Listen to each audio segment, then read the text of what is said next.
Hello everyone, welcome back to Germany Maths Club. So our question is x cube minus y cube is equal to 37.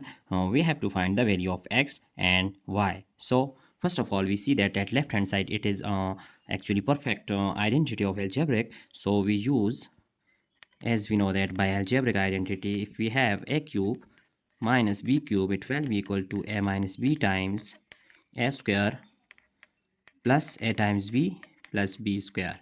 So here we can just use this identity. At left hand side we get x minus y times x square plus x times y plus y square, which is equal to 37.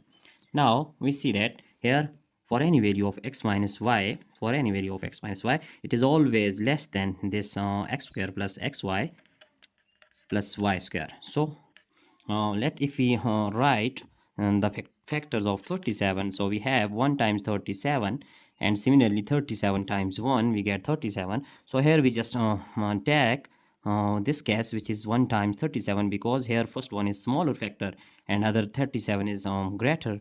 So we just use here that x minus y times x square plus x times y plus y square is equal to 1 times 37. So we just take on this 1 times 37 and rejected this one because 37 is greater in this factor. First factor is 37, which is greater. So we have to take a less factor, which is 1. Here 1 times 37. So we have two cases here right now. X minus y is equal to 1, and let's say it is our equation number 1.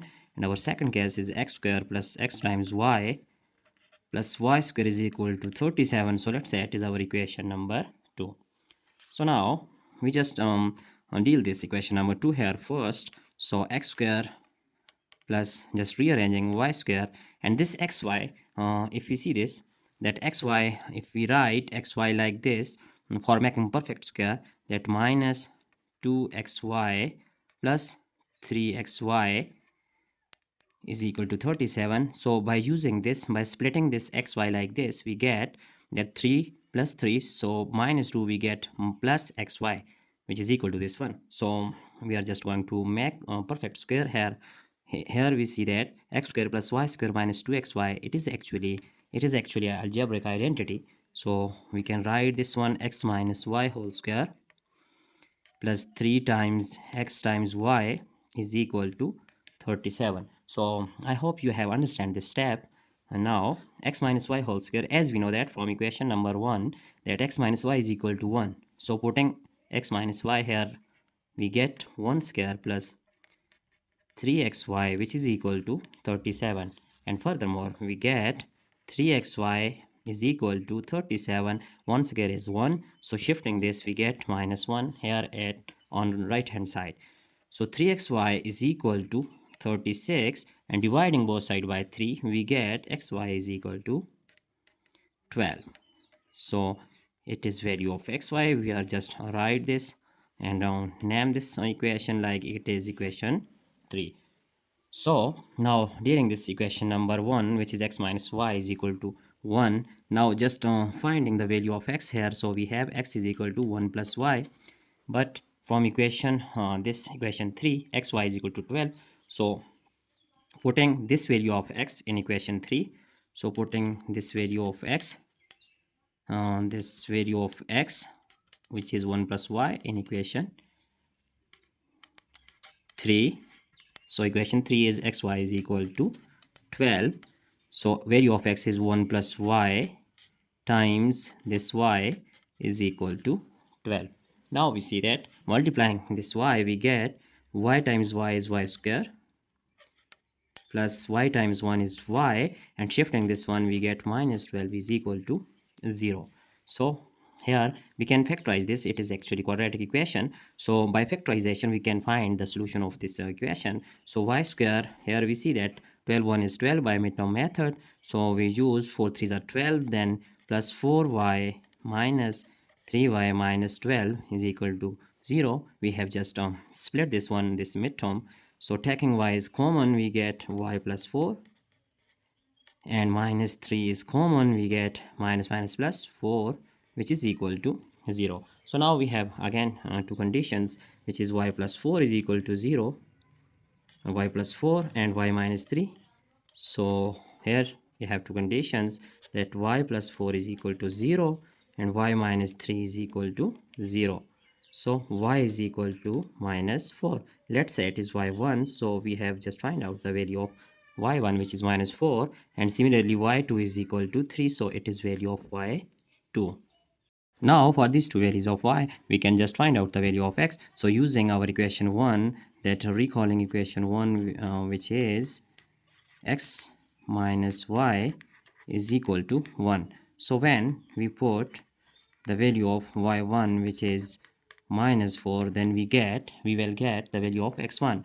So x minus y, here it is minus 4, is equal to 1. So x is equal to x plus 4 is equal to 1, and x is equal to, here 1 minus 4 we get minus 3. So it is value of x, let's say it is value of x1. So now for y1 we get value of x1 is minus 3, and similarly for this value y2, which is equal to 3. So y2, now when y2 is equal to 3, then our equation 1 becomes x minus y is equal to 1, and x minus, here y is 3, is equal to 1. So x is equal to, here 1 plus 3, which is x is equal to 4. X is equal to 4. Here it is value of x2. So we have just find out two pairs of values. First one is, let's say it is our answer, that x comma y is equal to, so when x, here x1 is minus 3, and for this y1 is minus 4. So we can write here minus 3 comma minus 4, it is first group of values x and y. And similarly next one is when x2 is 4, then y2 is 3. So these are values of x and y. It is our answer. Now we can check this answer one by one. So first of all, we are going to check our result, that these values are valid for this problem or not. So x cube minus y cube is equal to 37. It is our problem. So first of all, we are going to take x equal to minus 3, and similarly y is equal to minus 4. So here x cube, then we put minus 3 cube, and y is minus 4 cube is equal to 37. So now as we know that here minus, we get it is cube, means it is odd number, then we get minus, so 3 cube is equal to 27, and similarly we get minus 4 cube is 64, so is equal to 37. So minus 27 minus minus plus 64 is equal to 37. So 64 minus 27 we get 37. So 37 is equal to 37, hence left hand side is equal to right hand side. So these pair of values are valid for this problem. Similarly, we are going to just verify other two values of x and y. So x cube minus y cube is equal to 37. When x is equal to 4, so 4 cube, and y is equal to 3 cube, then we have 37. 4 cube is equal to 64, and minus 27 is equal to 37. So 64 minus 27 is equal to 37, and 37 is equal to 37. So left hand side is equal to right hand side. Hence we have found that these pairs of values are valid for this problem. So it is our answer. We can just check our solution step by step, and I hope you have understand all this problem, all the steps of this problem. So if you have any difficulty, if you feel any difficulty, you can just comment in comment box. So that's it for today. Hope you have enjoyed this video, and don't forget to subscribe my channel for more interesting videos. Thanks for watching. Goodbye.